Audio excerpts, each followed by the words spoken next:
Halo, salam sejahtera bagi kita semua. Perkenalkan, saya Felicia Audrey, mahasiswa semester 2 Universitas Multimedia Nusantara dari program studi Desain Komunikasi Visual. Izin meminjam waktunya sebentar. Di kesempatan kali ini, dalam rangka ujian tengah semester dari mata kuliah Intellectual Property Rights, saya izin untuk menjelaskan perihal turunan haki dan juga apa yang saya tahu perihal haki. Apa sih itu haki? Haki adalah singkatan dari hak kekayaan intelektual yang berasal dari bahasa Inggris, yaitu Intellectual Property Rights, yang mana jika diartikan adalah hak kekayaan intelektual atau hak milik intelektual. Kenapa? Karena properti sendiri dapat diartikan menjadi dua, yaitu milik dan kekayaan, yang mana keduanya adalah hal yang sama. Haki adalah salah satu bidang yang dapat memberi manfaat ekonomi bagi pemilik hak tersebut. Maka dari itu, haki harus dilindungi untuk melindungi hak eksklusif dari pemilik ataupun hasil dari intelektual manusia tersebut, agar hak tersebut atau haki tersebut tidak digunakan oleh pihak-pihak di luar pemegang haki.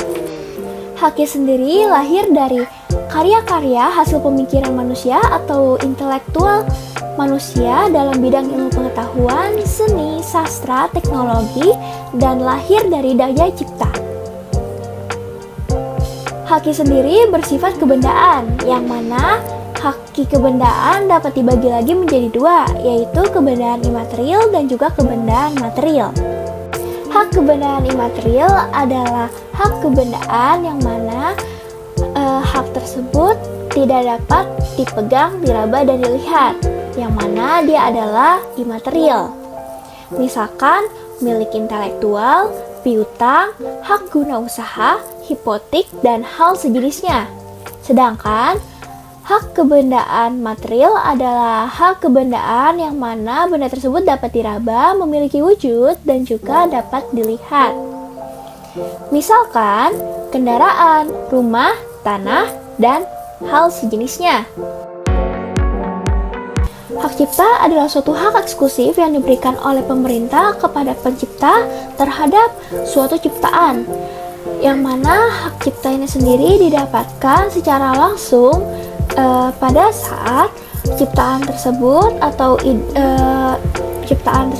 atau hasil kekayaan intelektual manusia tersebut direalisasikan dalam bentuk nyata, bukan hanya dalam bentuk ide atau gagasan semata. Namun, demi menghindari hal-hal seperti sengketa, pencurian, ataupun pengambilan, bahkan plagiasi, ada baiknya hak cipta ini didapatkan secara resmi dengan cara didaftarkan ciptaan tersebut kepada pihak hukum. Hak cipta ini meliputi dua hal, yaitu hak moral dan juga hak ekonomi. Hak moral berdasarkan namanya, hak moral ini berlaku secara abadi dan selalu melekat kepada jiwa penciptanya. Hak cipta ini atau hak moral ini tidak dapat diganggu-gugat dalam bentuk apapun, dengan larangan mengadakan perubahan dalam ciptaan, pengubahan judul, pengubahan penentuan pencipta, atau pengubahan lainnya jika tidak disetujui oleh penciptanya sendiri. Sedangkan hak ekonomi adalah hak yang menyangkut perekonomian dan nilai ekonomi dari ciptaannya tersebut, dengan sistem royalti dari pihak lain yang menggunakan hasil ciptaannya. Pemegang hak cipta adalah pencipta atau pihak lain yang mendapat hak tersebut dari pencipta, berupa seseorang atau lebih yang memimpin dan berkontribusi atas kreativitas intelektual manusia yang melahirkan suatu ciptaan atau karya. Jika ciptaan tersebut diciptakan oleh lebih dari satu orang atau lebih, maka pencipta atau status pencipta dipegang oleh pemimpin atau yang mengawasi bahkan merancang keseluruhan proses ciptaan. Namun, hal ini tidak mengurangi hak cipta oleh terhadap masing-masing individu. Hak cipta sendiri berlaku dalam kurun waktu tertentu. Jika hak moral itu bersifat abadi, sedangkan hak ekonomi berlangsung hingga 50 tahun setelah penciptanya meninggal dunia, dan bila diciptakan lebih dari satu orang, maka masa berlakunya berlangsung setelah pencipta yang terakhir hidup meninggal dunia. Merek merupakan suatu tanda berupa kombinasi dari unsur-unsur desain seperti gambar, bentuk, kata-kata, nama, huruf-huruf, warna, dan sejenisnya yang memiliki daya pembeda dan digunakan dalam perniagaan. Itu berdasarkan UU Nomor 15 Tahun 2001. Sedangkan hak merek adalah hak yang menyangkut perlindungan terhadap merek, meliputi identitas-identitas perusahaan seperti logo, nama, simbol, perwakilan produk dalam bentuk apapun. Perlu diketahui bahwa merek ini adalah suatu identitas dan martabat dari perusahaan, sehingga merek tidak dapat disalahgunakan untuk menghindari hilangnya kepercayaan konsumen terhadap perusahaan tersebut. Tentunya, sebagai pembeda, merek juga berperan sebagai jaminan reputasi, promosi, hingga merangsang investasi dan pertumbuhan industri atau penanaman modal. Berdasarkan jenisnya, merek memiliki klasifikasi lagi, yaitu merek dagang, merek jasa, dan juga merek kolektif. Pada merek dagang berarti merek yang digunakan oleh satu pihak atau lebih untuk mengomersilkan suatu produk atau barang, sedangkan merek jasa adalah merek yang mengkomersilkan dan menawarkan jasa dari usaha tersebut. Sedangkan merek kolektif adalah merek yang diterapkan pada barang atau jasa dengan karakteristik yang sama sebagai identitas bersama. Pada hakikatnya, merek dipergunakan demi menerima nilai ekonomi dan menjadi identitas dari suatu perusahaan sebagai pembeda dari produk sejenis lainnya. Hak merek ini didapatkan ketika pemilik merek sudah mendaftarkan mereknya kepada badan resmi. Pendaftaran merek sendiri memiliki dua sistem berdasarkan penggunaan. Pertama, sistem konstitutif dan juga sistem deklaratif.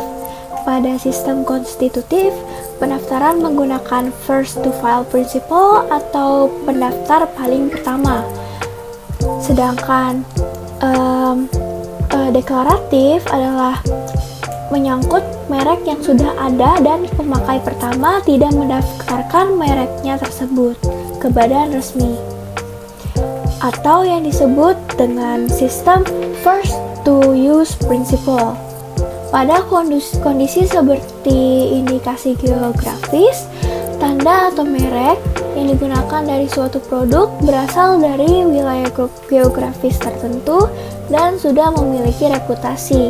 Pada hal ini atau pada kondisi ini, sistem pendaftaran yang berhak mengajukan adalah suatu lembaga atau perwakilan dari masyarakat atas merek tersebut. Seluruh masyarakat dapat menggunakan indikasi geografis ini dengan dasar faktor alam atau kebudayaan daerah asalnya. Paten adalah hak eksklusif dalam bidang teknologi bagi penemu atau inventor terhadap hasil temuannya. Inventor adalah orang atau lebih dari satu orang yang berkontribusi dalam pelaksanaan ide atau hasil kreativitas intelektual manusia untuk melahirkan invensi.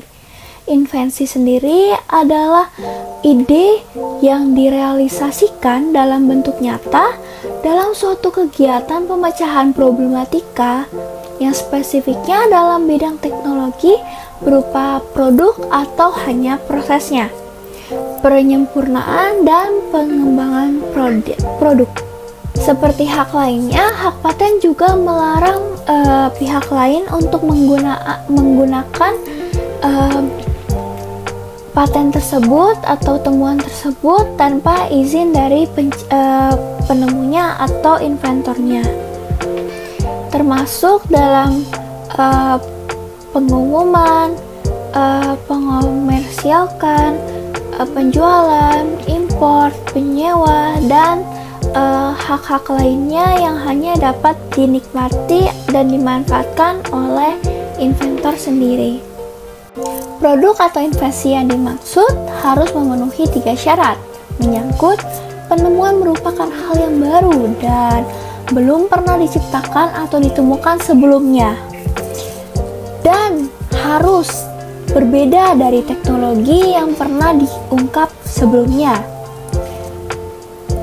Dan invensi ini yang mau didaftarkan belum pernah diumumkan dalam bentuk apapun. Yang kedua, penemuan mengandung langkah inventif, bahwa penemuan tidak dapat diduga sebelumnya oleh orang yang memiliki kemampuan dalam bidang terkait. Dan yang terakhir, penemuan harus dapat diterapkan dalam bidang industri, seperti yang dicantum dalam WPO Publications number 450 4-7. Bila invensi dalam bentuk wujud produk, invensi harus dapat dilakukan perbanyakan dengan kualitas yang sama. Dan jika dalam wujud proses, invensi harus dapat diterapkan dan dijalankan dalam praktik invensi tersebut. Terdapat 3 jenis paten. Yang pertama, desain yang melindungi tampilan luar atau bagian eksternal dari invensi. Yang kedua, invensi melingkupi mesin, proses, atau sistem. Dan yang ketiga adalah berupa tanaman yang menyangkut invensi dari suatu varian tanaman baru. Ada pula yang namanya paten sederhana.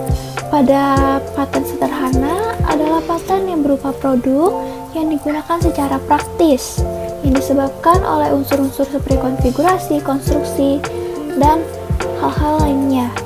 Sedangkan ada pula paten dari beberapa invensi.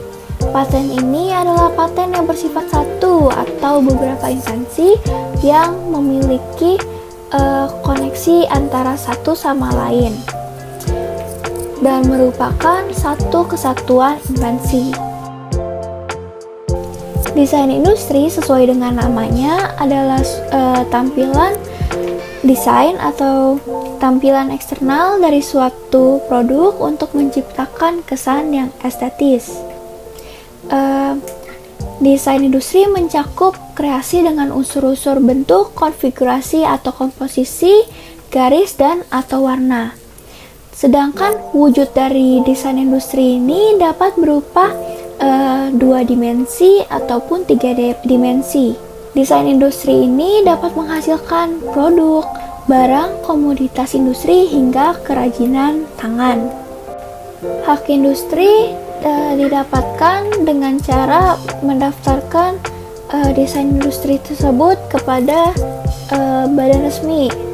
Karena sistem dari hak industri ini adalah first to file system, atau yang pertama mendaftar adalah penerima hak desain industri. Desain industri mendapat perlindungan bila desainnya dianggap baru, yang pada tanggal penerimaan tidak sama dengan pengungkapan sebelumnya, walaupun terlihat kemiripan.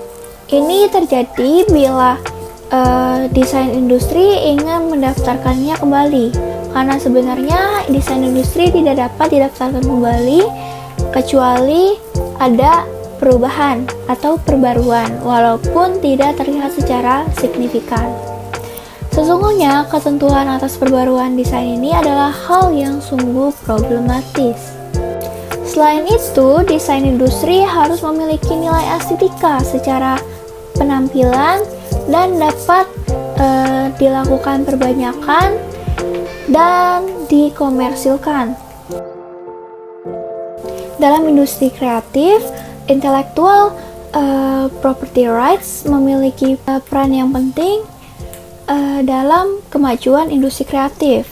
Intellectual property rights ini memastikan pencipta atau pemilik hak itu mendapatkan perlindungan hukum dengan pengakuan atas hasil karyanya, bahkan melindungi identitas kebudayaan dan juga lokal. Tanpa intellectual property rights, karya memiliki risiko untuk disalahgunakan, dengan mudah dicuri, ditiru, dan hal-hal yang merugikan penciptanya, baik secara moral maupun secara manfaat ekonomi. IPR juga menjadi pendorong atau penggerak industri kreatif yang berkontribusi dalam ekonomi, karena IPR sendiri berdasarkan ketentuan-ketentuan dan peraturan perundang-undangannya mendorong para pelaku industri kreatif untuk melakukan perbaruan secara terus-menerus dan mengembangkan karya-karyanya. Dan juga perlindungan ini dapat bermanfaat bagi penciptanya karena sebenarnya hasil ciptaan atau produk tersebut adalah suatu identitas bagi penciptanya, sehingga para pencipta dapat merasa dihargai atas ciptaannya tersebut. Hak cipta dapat berupa ilustrasi atau lukisan, tipografi, musik latar, animasi, buku, novel, naskah film, sinematografi, dan lainnya. Sedangkan hak merek menyangkut logo, nama, unsur-unsur yang menjadi identitas suatu perusahaan. Pada hak paten menyangkut teknologi, mesin-mesin, invensi yang berupa invensi terdapat 3 jenis, yaitu invensi berupa tanaman yang belum pernah ditemukan sebelumnya, tampilan luar dari suatu produk, formula ataupun proses-proses atau bahkan alat. Sedangkan hak desain industri terdapat pada desain-desain seperti desain botol minuman, desain bentuk dari device ataupun desain kemasan, bahkan termasuk dalam desain interior dan lain-lainnya. Sebagai mahasiswa desain komunikasi visual, kita diharuskan untuk memahami hak cipta, hak merek, hak paten, dan hak desain industri. Hak-hak ini dan hukum ini dibutuhkan agar kita dapat melindungi karya kita sendiri dengan memahami peraturan-peraturan yang berlaku. Ini juga dapat digunakan untuk menghindari pelanggaran-pelanggaran seperti plagiasi, batas-batas plagiasi, pengambilan, pencurian, dan hal yang merugikan penciptanya. Ini juga menjadi suatu nilai profesionalitas bagi mahasiswa desain komunikasi visual karena kita lebih memahami perihal hukum tidak hanya dalam ranah desain. Tentunya ini juga dapat menjadi pendorong ekonomi dan potensi ekonomi karya bagi masing-masing individu mahasiswa desain komunikasi visual. Ini juga menjadi suatu pendukung dari profesi kita sehingga kita dapat mendalami lebih dalam dari profesi-profesi dan juga hukum-hukum yang menyangkut desain komunikasi visual. Tentunya hal ini untuk perkembangan diri dan juga perlindungan diri.